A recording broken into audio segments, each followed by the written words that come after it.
There's a perfect storm of information on Tesla that I believe is going to move the stock. I'm going to reveal in this video what I'm planning to do with the stock and the options. I'll also give you my non-financial advice opinion on what you should think about as well with both the stock and the options. Just so you know, for full transparency, you can see my screen right here. I have sold Tesla stock, about $400,000. That was the last of my position back on May 20th, 2022. I put this on my Discord group, and basically I sold this because I was afraid of holding this stock. So as you can see, full transparency, I sold 620 shares, and since then I have been selling a lot of options. I've been buying and selling puts and a whole lot of stuff, and I'm actually going to go into my current position right now. So as you can see right here, I am making about $2,429 currently on Tesla, and I have a few different positions open. Some of them are call credit spreads and others are iron condors. I know it can be frustrating to own a growth story everyone has been talking about for years and promoting. A lot of people are saying if you own Tesla stock, you're basically screwed. But unfortunately, there is some truth to that statement. But don't worry, I'm not here to sugarcoat anything or make false projections. I'm here to give you the truth and the reality of Tesla stock. I've been very transparent about my holdings, and honestly, I also lost some money on Tesla while it was going down. I didn't sell at its peak. In fact, at its peak, I had over 7 figures in Tesla stock, and I realized that that was kind of dumb of me because it was not proper diversification. Started selling off the stock near its peak, and then I officially sold off the rest of my stock at around $649 per share, which is roughly $220 per share after the split. And I wish I did sell more at the peak, but I didn't really realize that Tesla was going to fall so much, and I didn't really realize the trouble signs at first. Tesla has many, and this stock is also very misunderstood. The first thing I want to address is that a lot of people may not fully understand what they own when it comes to Tesla stock. Just watching a couple of YouTube videos or following social media hype isn't enough. In fact, a lot of YouTube watchers recently realized the hard way that even the most extroverted YouTubers with big followings will sell out to FTX and BlockFi if they pay them enough. Even some that I didn't expect actually ended up doing the sponsorships with FTX and BlockFi as well. And that's what makes social media financial advice a very dark space, and it makes a lot of investing actually harder than easier. But I really want you to see Tesla for what it actually is and properly protect yourself if you are holding it, or just know when to get in if you're on the sidelines currently. To truly understand the stock and make informed decisions, you need to have a good understanding of the company, its financials, and its future plans. In terms of Tesla's future, the company recently cut prices in an effort to drive unit volume growth. This is a very big deal and says a lot about Tesla's future. The benefits of Tesla cutting prices are actually numerous. One of the most obvious is that it can help increase sales volume by making their vehicles more affordable. Now, Tesla can also make their cars more accessible to a wider range of customers because if the price is lower, it's going to be more accessible just by definition, which could lead to more sales as well. Additionally, price cuts can also help Tesla better compete with other electric vehicle makers, as well as traditional gasoline-powered car companies. In 2023, it's estimated that Tesla will deliver around 1.94 million vehicles, slightly under its long-term growth target of 50% per year. The average revenue per delivery is assumed to be $48,000, reflecting recent price cuts in China and potential price cuts in other countries, resulting in around $23 billion in automotive revenue per quarter. The company is also assumed to reduce costs per unit by $2,000, which is expected to help improve overall GAAP automotive gross margins. Overall, it's expected that Tesla will continue to focus on increasing volume and reducing costs to drive profitability in the coming years. Now, it's really important to understand that the increase in volume is not necessarily going to be lower margin. In fact, it could be higher margin or the same margin as long as Tesla is reducing its costs appropriately using economies of scale. And this is for good reason. Tesla is ramping up production and lowering costs for a very good reason. Volume is important for Tesla to scale its business because it helps the company achieve economies of scale, which is a phenomenon where basically the cost of producing a product decreases as the volume of production increases itself.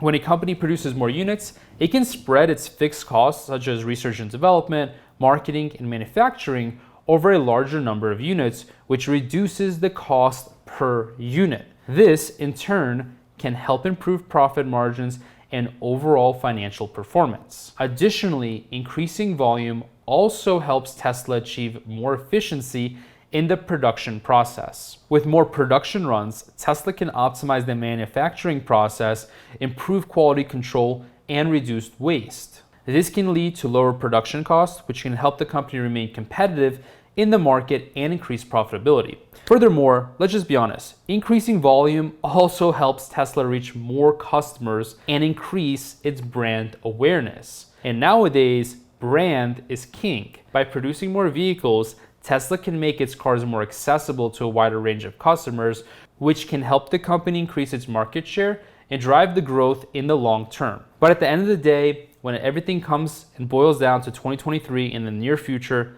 it is hard for me to see Tesla stock growing quickly. Although they are going for economies of scale and mass market, it's clear to me their advantage is no longer as big as it used to be. They wouldn't lower their price if there was enough demand and brand loyalty. In fact, there's a ton of better electric cars and non-electric consumer cars as well. Now there's another dark horse for Tesla, and that's actually the CEO Elon Musk. Elon Musk's purchase of Twitter and the resulting share sales and drama there has actually really hurt Tesla's sentiment amongst investors. Elon Musk is known for his ambitious projects, and his latest venture is no different, but it is such a distraction for him focusing on Twitter. I really don't like when a CEO has side projects. Longtime investors are also really frustrated that Tesla seems to be directionless without the steady hand of Musk at the helm. And I don't blame them. But honestly, look at the situation. This is a very good example why you shouldn't put all of your eggs in one basket, especially because Tesla and growth stock analysis is not a science, it's an art. Stock investing is not a science because it involves a significant amount of uncertainty and unpredictability. That's why rather than buying stock, I prefer to sell puts, which lets me buy a stock for lower than the current market price. Or I like to do covered calls to build a margin of safety whenever I'm buying a stock.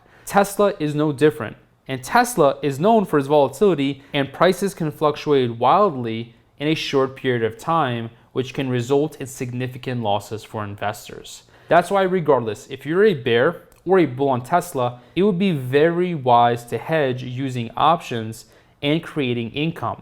The high implied volatility on Tesla makes it very attractive for options since the premiums swing in value like a roller coaster. So check this out. I want to show you a few different options, okay? If you look at the 3-month chart on Tesla, this stock is down 42%, which is absolutely nuts. If you look at the 1 year, well, it's down 65%. However, right now, if I go back to the 1-month chart, it does look like Tesla is finding some support right here at $109 per share, and again, right here around $106 per share. So I would say that it has formed a short-term, very good support at around 107, 108, and right now it is popping back up. It actually had a very good short-term move on the 1 week. It's up 19.5%. Absolutely crazy. There's so much money to be made, even in bull markets, bear markets, volatile markets. Stocks, when they swing this much, it's a very fantastic opportunity to be an option. So let me specifically show you an option, or actually a few different options that I would run on Tesla, both short-term and long-term. So check this out. Tesla just went up by 20%. If it goes up by another 20%, that's going to be roughly $24 more, or a total price of $147 per share for Tesla. That could absolutely happen short term if the momentum continues. So what I would do is I would potentially go out 4 to 8 weeks. So I'm going to be on the safer side and go for March 17, which is roughly 2 months out. And if I go to the current share price, you can see that as long as the break even is under 147, then, in theory, this is going to be a profitable call option to buy, because essentially if the stock were to go up 20% again, which it did in the past month, but now we have 2 months, which is pretty conservative, we would be profitable so long as the strike price plus the premium that we're paying is going to be lower than 20%. So this is going to be lower. So the 130 call option right here, you can buy for $11.90. Now, if Tesla were to go up to $147, this option would be worth roughly $17. So that would mean that you can turn $11 into $17, or basically $1,100 into $1,700 in about 2 months. that's roughly a 50% return. That's a very, very handsome return in just 2 months. So buying call options could be fantastic here. However, obviously, I wouldn't dump all my money into buying call options on Tesla. There's a few other strategies that you can use to make a lot of money. So let's go over the second one. Second strategy that I would use would be selling put credit spreads. So if I go to sell put option, I go down to the current price of 123. So again, let's revisit the support. The support cases are roughly $108. So if I go down to 105, that's going to be a very safe option because basically this stock went down as low as 106. And I said, it's looking like a very, very strong basis around 108, but let's just be even safer. Let's just call it 105, okay? What you can do is you can still go out 2 months. You can go ahead and sell a 105 put. Let me get rid of this one. If you sell the 105 put right here, you can collect $640. This is for a medium-sized portfolio because you're obviously going to have a max loss of $9,800. However, if you're dealing with a smaller portfolio, and let's say that you don't have, the 10 Gs right here, this 10 Gs is totally fine for someone who has 50 grand. But if you only have, let's say, 10 grand, 8 grand, 7 grand, right? Something less than, 5 figures, what you want to do instead is you still want to sell a put option, right? You still want to sell a cash secured put. But now what you're going to do, because you might not have that full cash, you might not have a large enough account to do this. What you're going to do now is you're going to go buy put option, okay? You're going to go down and buy the next leg lower. So again, you're selling the 105. Now I'm going to buy the 100. So when I go ahead and sell the 105, I have a huge risk, but when I buy the 100, I'm closing off that risk. My risk now is only about $500 because 105 minus 100 is $5, okay? If I go down to the risk and reward, you'll actually see that the maximum loss is only 365. You literally only need 365. Now the reason why this is not 500 is because you're actually collecting $135. So that actually gets factored in to the collateral. You only need to risk about 360 and you're getting 135, which is greater than a 1/3 return. So here you can still get a very high return, and this is actually much safer. This is about a 35% return. You can make this in 2 months, so about 17% a month on average. And here Tesla would have to fall by roughly like 20%. So even if it fell by about 20%, you'd still be fine. So long as Tesla is above $105 per share, your put credit spread right here, even if it says it's a loss, if it says it's a gain, it doesn't really matter. What you're going to do is just hold until expiration because it's very unlikely that Tesla ends up expiring lower than 105. Even though I'm not the biggest bull on Tesla, I don't own any current shares. I am selling call credit spreads. A put credit spread is going to also benefit you so long as the stock doesn't crash. And I don't think that Tesla is going to crash below $105 per share. So this position right here is fantastic and it's very good and consistent income. Now, I just mentioned a call credit spread. I also want to show you what a call credit spread looks like because I would also be doing that on Tesla, specifically because as Elon Musk continues to run around, be busy, not focus on Tesla, as Tesla continues to have bad news, the stock is unlikely to rise too much. And again, I just said that it could rise 20%, but what if I said that we can make money even if it rises so long as it doesn't rise more than the 20%? So what you can do now is you can sell a call option. So I'm going to go up to 150 because again, I just said that the stock could go up to 147, but 150, that would be pretty unlikely. I mean, the stock is unlikely to pop up by 20% in just 2 months alone, but more than 20%, that is a very small chance. In fact, if I expand this option, the chance is, it's actually higher than I thought, but it's showing 29%. So this would be a 29% chance.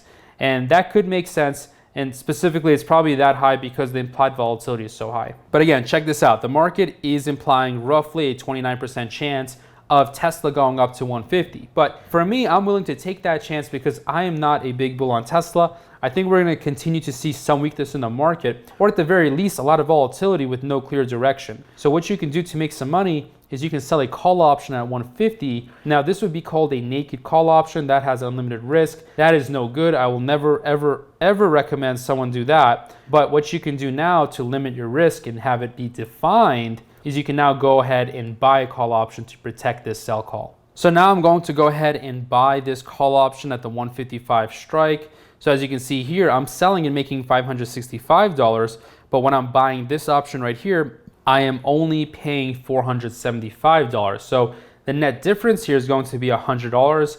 That's really good, and my maximum loss is 400. So basically 100 divided by 400, that's a 25% return, or roughly a 12% return per month. So that's going to be very attractive. I certainly like that return. That is a ginormous return to have on a consistent basis. I would say that is probably even a little too much return to have on a consistent basis, because you do have to factor in some bear markets or certain losses that you can incur.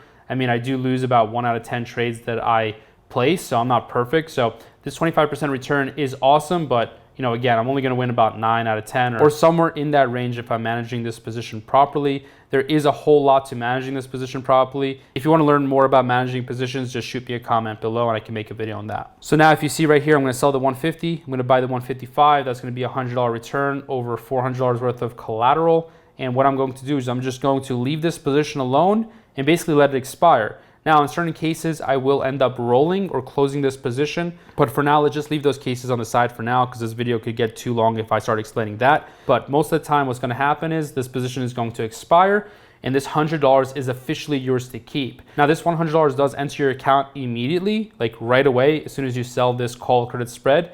But it's not truly yours to keep until it officially expires, and then you are releasing this collateral, and then you could do it all over again. So that's it for this video. That's my thoughts on Tesla. I think it's going to continue being volatile, and I would say that this stock is probably going to consolidate and go sideways until we get some more clear direction from the CEO, from production, or a good earnings or a bad earnings for that matter. I think the stock is going to stay pretty range bound.